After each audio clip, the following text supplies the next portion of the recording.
नमस्कार, मैं हूं अंकुर। आप देख रहे हैं सत्यनिधि का न्यूज बुलेटिन। एक नजर डाल लेते हैं अब तक की खबरों पर।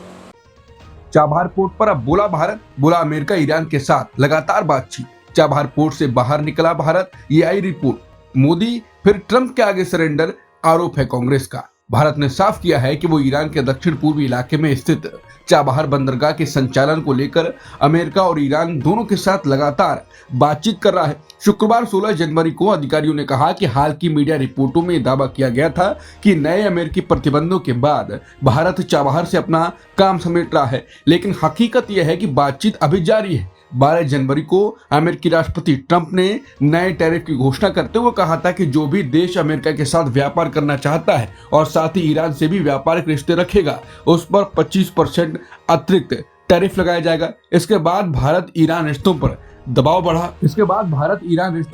बढ़ा और चाबहार बंदरगाह में भारत के निवेश को लेकर सवाल उठने लगे। विदेश मंत्रालय के प्रवक्ता रणधीर जायसवाल ने बताया कि 28 अक्टूबर 2025 को अमेरिकी ट्रेजरी विभाग ने एक पत्र जारी कर यह स्पष्ट किया था कि यह सशर्त छूट 26 अप्रैल 2026 तक वैध है। उन्होंने कहा कि भारत इस व्यवस्था को आगे बढ़ाने के लिए अमेरिका के साथ लगातार संपर्क में है। रणधीर जायसवाल ने भारत ईरान संबंधों को पुराने और लंबे समय से चले आ रहे रिश्ते बताते हुए कहा कि उन्हें आगे बढ़ाया जाता रहेगा। अधिकारियों ने यह भी स्पष्ट किया कि चाबहार को लेकर भारत के बाहर निकलने की खबरें अधूरी जानकारी पर आधारित हैं। इकोनॉमिक टाइम्स की रिपोर्ट के मुताबिक ट्रंप की एक घुड़की के कारण भारत ने इस अहम प्रोजेक्ट और सालों की मेहनत पर पानी फेरने की तैयारी कर ली।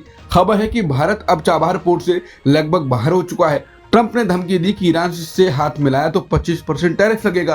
अमेरिका ने चाबहार बंदरगाह पर फिर से सैंक्शन लगा दिए और फिर भारत ने चुपचाप कदम पीछे खींच लिए और प्रोजेक्ट चलाने वाली सरकारी कंपनी की वेबसाइट तक बंद कर दी गई। इस पर कांग्रेस ने कहा था कि ट्रंप के दबाव में नरेंद्र मोदी ने ईरान के चाबहार पोर्ट से अपना कंट्रोल छोड़ दिया और चुपके से वेबसाइट भी बंद करवा दी। कांग्रेस ने प्रधानमंत्री पर हमला करते हुए कहा कि नरेंद्र मोदी ने एक बार फिर से ट्रंप के आगे सरेंडर कर दिया है। मुंबई में बीजेपी सबसे बड़ी पार्टी बनी, बीएमसी पर ठाकरे परिवार का कब्जा खत्म, एआईएमआईएम की एंट्री से बदले राजनीतिक समीकरण। महाराष्ट्र में नगर निगम चुनावों में बीजेपी के नेतृत्व वाली महायुति ने बड़ी जीत हासिल की। शुक्रवार 16 जनवरी को आए नतीजों के बाद मुख्यमंत्री देवेंद्र फडणवीस ने दावा किया कि महायुति ने राज्य के 29 में से 25 नगर निगमों में जीत दर्ज की। उन्होंने इसे जनता का भारी जनादेश बताया। हालांकि राज्य चुनाव आयोग ने देर रात तक सिर्फ 11 नगर निगमों के आधिकारिक नतीजे घोषित किए थे और बाकी जगहों पर मतगणना जारी थी। मुंबई में बीजेपी सबसे बड़ी पार्टी बनकर उभरी। ताजा आंकड़ों के मुताबिक बीजेपी को 89 सीटें मिली। उद्धव ठाकरे की शिवसेना यूबीटी को 65 सीटें, एकनाथ शिंदे की शिवसेना को 29 सीटें और कांग्रेस को 24 सीटें मिली। इस चुनाव में एआईएमआईएम ने सबको चौंकाते हुए पूरे महाराष्ट्र में 98 सीटें जीती, जिनमें मुंबई की 8 सीटें भी शामिल हैं। इससे राज्य की राजनीति में नए समीकरण बनते दिख रहे हैं। पवार कई नगर निगमों में खाता नहीं खोल पाए। पुणे और पिपरी चिचबड़ में बीजेपी ने छोड़ा पीछे।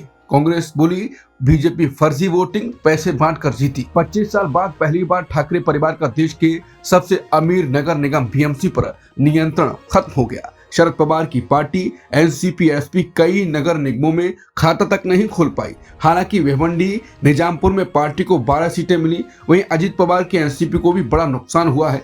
पुणे और पिपरी चिचबड़ में बीजेपी ने शरद पवार और अजित पवार की जोड़ी को पीछे छोड़ दिया।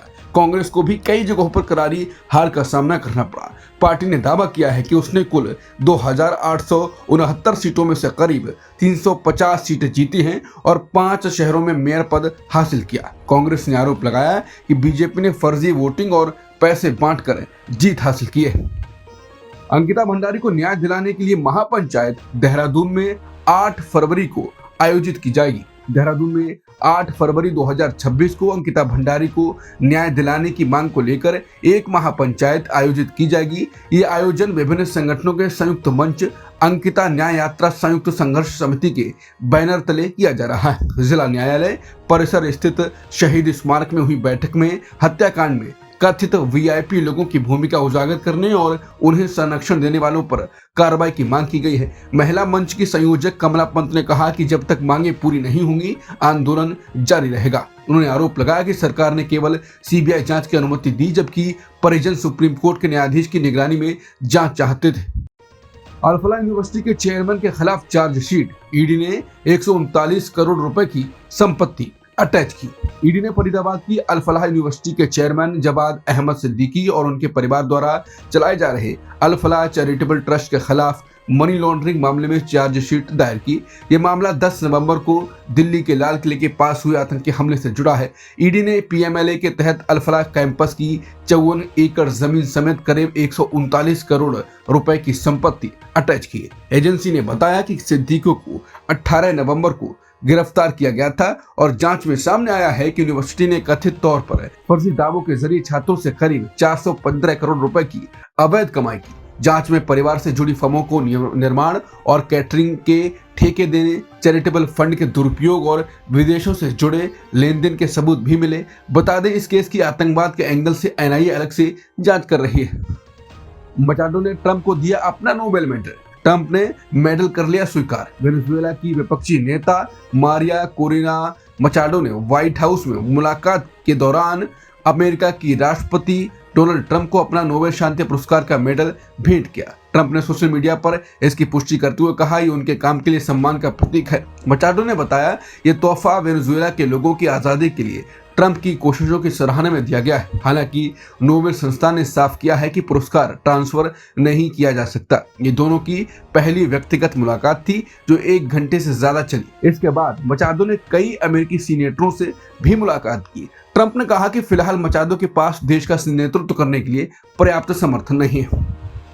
मैक्सिको मध्य अमेरिका एयरस्पेस अलर्ट, सैन्य गतिविधियों को लेकर चेतावनी जारी। अमेरिका की नागरिक उड्डयन प्राधिकरण फेडरल एविएशन एडमिनिस्ट्रेशन यानी FAA ने एयरलाइनों को चेतावनी जारी की है कि वो मैक्सिको और मध्य अमेरिका के ऊपर के हवाई क्षेत्र में उड़ान भरते समय सावधानी बरतें। FAA ने ये चेतावनी सैन्य गतिविधियों के कारण दी है, जिससे वायुसेना की सुरक्षा पर असर पड़ने की आशंका जताई गई है। FAA ने चेतावनी दी है कि इन इलाकों में सैन्य विमान बिना पूर्व सूचना के भी उड़ान भर सकते हैं या GPS जैसे नेविगेशन सिस्टम में हस्तक्षेप की स्थिति उत्पन्न हो सकती है, जो नागरिक उड़ानों के लिए जोखिम भरा हो सकता है। ये चेतावनी ऐसे समय में आई है जब अमेरिका की हाल की सैन्य गतिविधियां और तनावपूर्ण हालात, खासकर वेनेजुएला पर अमेरिका की सैन्य कार्रवाइयों और वहां के राष्ट्रपति निकोलस मादुरो की गिरफ्तारी के बाद से क्षेत्र में सुरक्षा चुनौतियों को बढ़ा रहे हैं। अब तक की खबरों में इतना ही। बाकी खबरों के लिए बने रहिए सत्य हिंदी के साथ।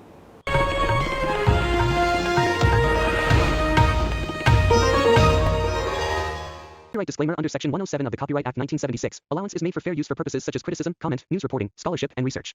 Fair use is a use permitted by copyright statute that might otherwise be infringing.